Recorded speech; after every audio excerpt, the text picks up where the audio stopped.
Persévérance, le plus gros robot envoyé sur Mars par la NASA, se posera demain après un voyage de 7 mois.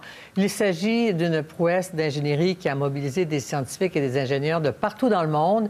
Farah Alibé, une Québécoise de Joliette, est ingénieure en aérospatiale au Jet Propulsion Laboratory de la NASA.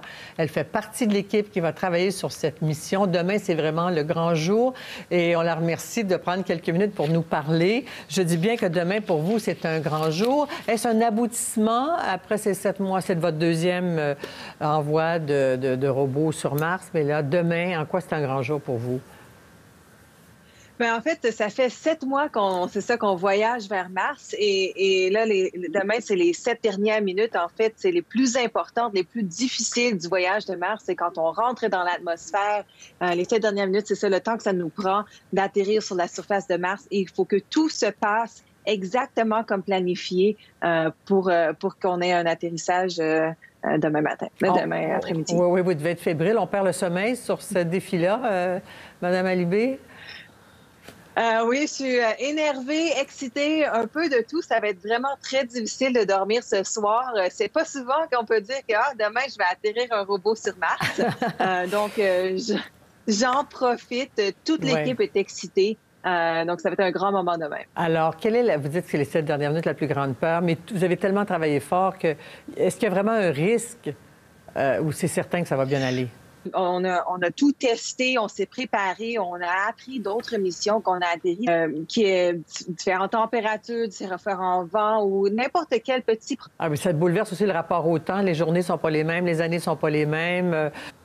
Oui, c'est ça. Donc là, en ce moment, par exemple, si j'envoie je vais essayer d'envoyer un message. Une fois qu'on a atterri, moi, je vais travailler sur le temps de Mars, c'est ça qu'on appelle. Donc, je vais travailler la nuit martienne. Mais une journée de Mars, c'est 24 heures et 40 minutes, ce qui veut dire que je vais avoir un décalage horaire de 40 minutes par jour pendant ces 90 premiers jours.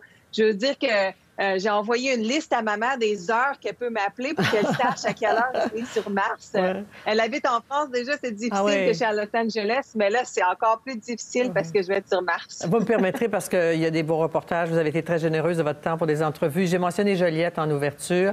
J'ai lu, en tout cas, que c'est le film Apollo 13 qui vous avait donné la piqûre. Une petite fille de Joliette, issue de l'immigration de Madagascar. J'ai lu que vous aviez été victime d'intimidation. Comment on fait ce parcours-là, que dans sa tête d'une petite fille de 10 ans et qu'aujourd'hui, vous soyez à la NASA aux commandes d'un robot qui va atterrir sur Mars? Mais je pense que pour moi, l'espace, c'est ça. À partir de l'âge de 10, 11 ans, ça a été une passion. Et puis, j'étais toujours en train de bricoler, ou mes parents vont dire, j'étais toujours en train de tout casser à la maison en essayant de comprendre comment tout marche. Ouais. Donc, un jour, je me suis dit, oh wow, j'aime les physiques, les maths, j'aime l'ingénierie. Et l'espace, ça pourrait être en aérospatial. Et je me souviens, cette réalisation-là, j'ai trouvé ça au secondaire. Puis de ce moment-là, je me suis dit qu'il doit y avoir des gens qui travaillent à la NASA, puis pourquoi ça serait pas moi qui pourrais travailler là? Donc, je me suis dit, je vais essayer au moins. Au pire des cas, je réussis pas. Mais si j'ai un rêve, il faut que j'essaye.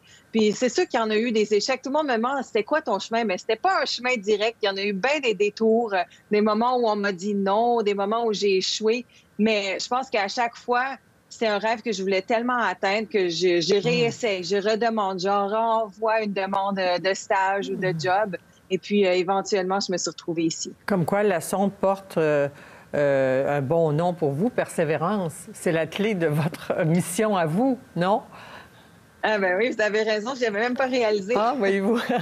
Mais c'est l'idée de cette rencontre. Quand même, c'est un projet de longue durée. Vous voulez ramener ce qu'on dit des échantillons sur Terre, des artefacts sur Terre, mais ça va prendre encore plusieurs années. Ce serait votre plus grand rêve que de pouvoir analyser ou de participer au retour sur Terre de ces éléments-là? Oui, en fait, c'est ça. C'est déjà un honneur de faire partir de l'équipe qui va aller chercher des échantillons, qui va commencer à se poser ces questions-là. Est-ce qu'il y a de la vie sur Mars? Est-ce qu'il y a eu de la vie sur Mars? Est-ce qu'il y a eu de la vie ailleurs sur Terre? Mais là, c'est ça, pour aller rechercher. La Persévérance va prendre les échantillons, on va les laisser sur la surface de Mars.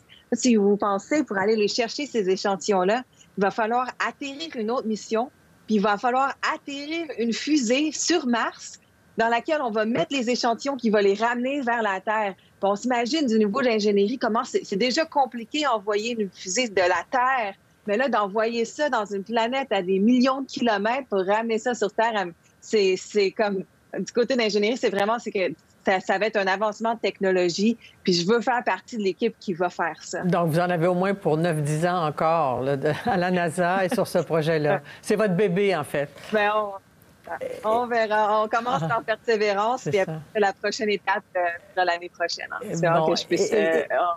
Et qu'est-ce que c'est d'être une femme ingénieure à la NASA, en terminant? Bien, ça s'améliore. Quand j'ai commencé mes études, on était environ 20 de femmes en ingénierie. On se retrouve à peu près plus 30 en ce moment, 30 de femmes, 30 de minorités visibles. Ça pourrait être mieux. Je veux dire, c'est souvent des équipes que c'est des hommes. Mais, une chose que j'ai appris, c'est de prendre ma place, qu'il y a une place pour moi à la NASA et que je peux réussir. Puis j'utilise maintenant ma plateforme pour encourager d'autres femmes, encourager d'autres minorités à poursuivre leurs rêves aussi. C'est pas parce qu'on voit à la télé des gens qui nous ressemblent pas que nous, on n'a pas une place à la table dans la mission sur Mission Control. Mais très certainement, Farah Libé, en nous donnant des entrevues, en nous parlant, en étant aussi accessible, vous êtes certainement un modèle. Et qui sait, il y a peut-être une petite fille de 10 ans quelque part qui va vous voir, vous entendre, va dire « Ah, moi aussi, je vais aller à la NASA un jour ». Merci beaucoup. On va croiser les doigts pour vous demain. On vous envoie toute notre énergie solaire et puis on va vous suivre de près demain. Merci, bonne soirée. Merci beaucoup. Au revoir.